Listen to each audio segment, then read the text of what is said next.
Olá, nono ano, vamos continuar a correção dos nossos exercícios.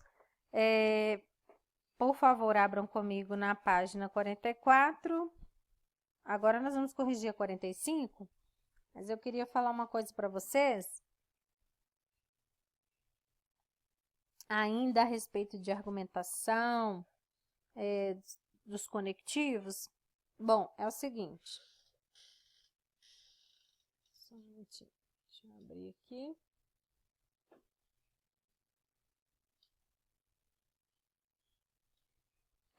Percebam que os exemplos... Olha só. Não importa, né, se eu coloco a tese antes, o argumento depois, ou o argumento primeiro e a tese depois.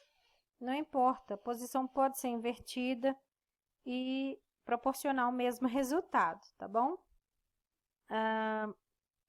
E, mais uma vez, eu vou repetir, a conjunção, né, conectiva é muito importante e ele deve ser muito bem utilizado nas produções de texto. Pessoal, esse exercício da página 45, ele é muito bom para você aprender a argumentar. Porque para uma produção de redação, é necessário você desenvolver, aprender, né, a desenvolver essa habilidade de argumentar, tá bom? Então, os quadros seguintes incompletos, né, já vêm preenchidos com teses ou argumentos. Após os quadros, para completá-los, são apresentados argumentos e teses misturados, ou seja, lá na página 48, nós temos teses e argumentos misturados. E aí você vai consultar na página 48 qual que você vai encaixar aí em cada tese, em cada argumento, enfim. O primeiro, o aquecimento global pode comprometer o futuro da Terra. E a conjunção escolhida foi pois, com uma relação de explicação. Gente, você tem que ir lá na página 48, deveria, né, ter ido lá na página 48, lido, analisado. E quais os argumentos que se encaixam para essa tese? Por exemplo, o argumento 3 e o 7. O desequilíbrio do sensível sistema climático da Terra provoca o derretimento do gelo dos polos e eleva o nível médio dos oceanos, ameaçando populações que vivem na costa. O argumento 7 também, elevação da temperatura, altera o sistema das chuvas, pode provocar tempestades frequentes e ondas de frio ou calor extremo. Mudanças drásticas no clima, o 10 também, o argumento 10 também. Mudanças drásticas no clima provocam um impacto na produção de alimentos e no fornecimento de água. Pessoal, agora preste bastante atenção. Para uma única tese, eu posso ter vários argumentos. Lembra que eu falei para vocês que você deve conhecer muito bem o assunto do qual você vai falar e você deve ler autores que falam, né, contra e a favor de determinada tese, e aí você escolhe, né, se você vai falar contra, se você vai falar a favor. Ah, professora, eu posso ficar em cima do muro, no meio termo? Não, não pode. Você realmente precisa, principalmente na redação do Enem, você precisa escolher um lado. Tá, pessoal? Não vou ler esses argumentos aqui, porque senão vai exceder o tempo, né? Nós só temos 15 minutos para fazer a correção. Ainda na 45, você tem vários argumentos aqui. E aí, você tem que escolher apenas uma tese. O que eu quero frisar aqui para vocês? Pessoal, não se esqueçam, os argumentos estão diretamente relacionados à tese. E a tese é uma coisa só, é uma tese só. Argumentos, não. Argumentos, você pode ter vários argumentos, mas tese, não. Tese é uma só. Então, Geralmente, numa proposta de redação, você vai ter ali, né, os textos motivadores, falando sobre o tema, né, sobre as possibilidades aí para você desenvolver a tese, tá bom? E aí, após, né, definida essa tese, você vai preparar argumentos que comprovem a sua opinião.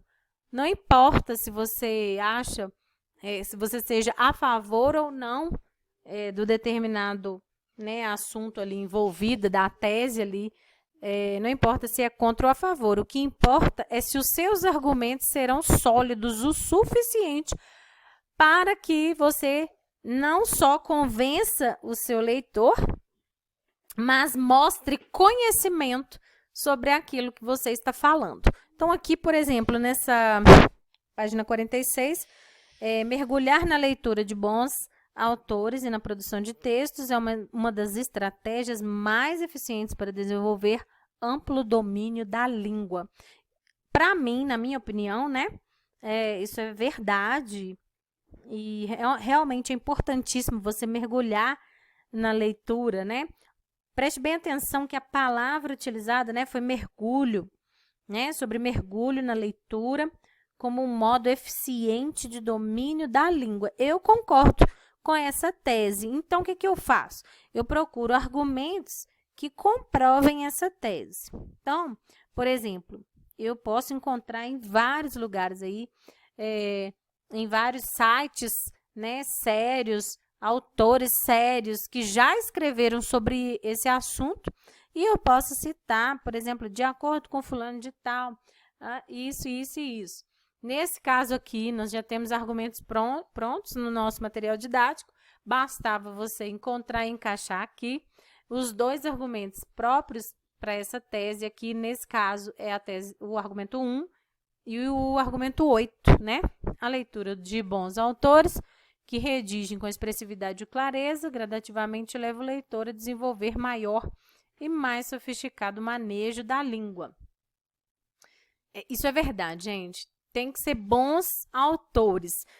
Por exemplo, vou dar um exemplo básico para vocês. A minha filha, ela gosta muito de ler, e eu até comentei com vocês uma época, né? A maioria aí dos meus alunos, que já foram meus alunos no 6º e no 7º ano, eu comentei já com vocês várias vezes, né? Que ela gosta de ler e tal, e eu comprei uma coleção para ela do Rangers.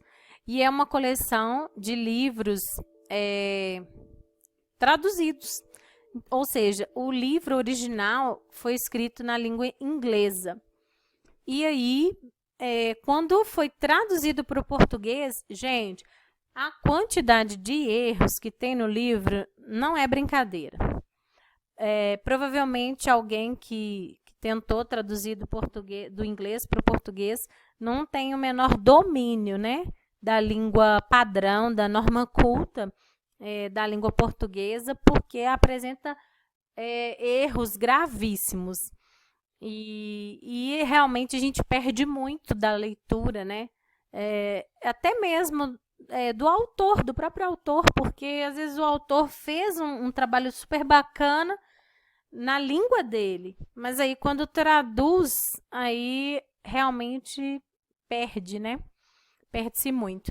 E aí, gente, a questão de leitura de bons autores não perde na história em si, mas eu estou falando que perde essa possibilidade de aprender gradativamente aí a possibilidade de desenvolver essa sofisticação aí, esse manejo da língua padrão, das diversas formas, né? De escrita e das possibilidades de escrita da língua padrão. É nesse sentido que eu estou falando, viu, pessoal?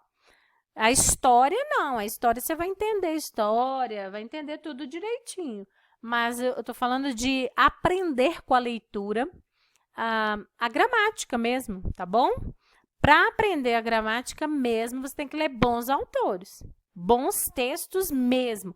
Então, não é um texto qualquer, não é um livro qualquer e, principalmente, não é um livro traduzido do inglês para o português. Tem que tomar muito cuidado com esses livros traduzidos, porque não serve para nós como um padrão para que nós aprendamos a gramática, a norma culta, a norma padrão e a melhor forma de escrever. Não, a melhor forma de aprender a norma padrão, a norma culta, são com os autores mais clássicos mesmo, tá, pessoal? Os autores brasileiros mais clássicos, tá? E aí, o segundo argumento fala, né? É na produção de texto, na oportunidade de expor sentimentos, sensações e ideias, que se pratica o crescente domínio sobre a palavra como instrumento de expressão. E aí, pessoal, como eu falei, repetindo, argumentos podem ser vários, mas tese não. Tese é uma só. Então, a tese que se encaixa aqui, nesse caso aqui, é a tese: a propaganda dirigida a crianças deveria ser proibida por lei, tá? Ainda na página 46. Os argumentos vocês estão vendo aí, sobre as crianças, sobre, né, os benefícios e malefícios aí da propaganda dirigida às crianças. Eu vou finalizar esse vídeo, mas na página 47 nós temos aí ainda, rapidinho, pessoal, para o vídeo não ficar muito longo, tá difícil carregar o vídeo. Ainda você pode argumentar sobre a ciência, trouxe benefícios e malefícios da humanidade. Você pode argumentar com o argumento 2 e 11, tá bom?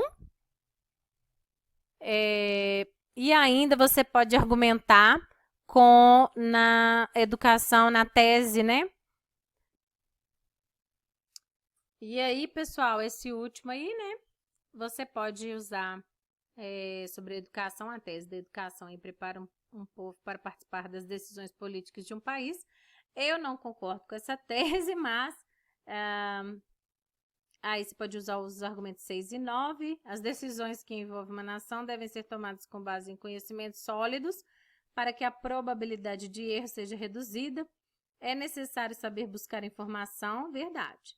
Analisar contextos e fatos e compartilhar pontos de vista de maneira democrática para ter participação política consequente. Ou seja, se essa tese é verdade, então tem que argumentar para provar, né, e para escolher aí um lado. Bom, na página 48, então, como eu disse para vocês, tem aí todos os argumentos e as teses para vocês.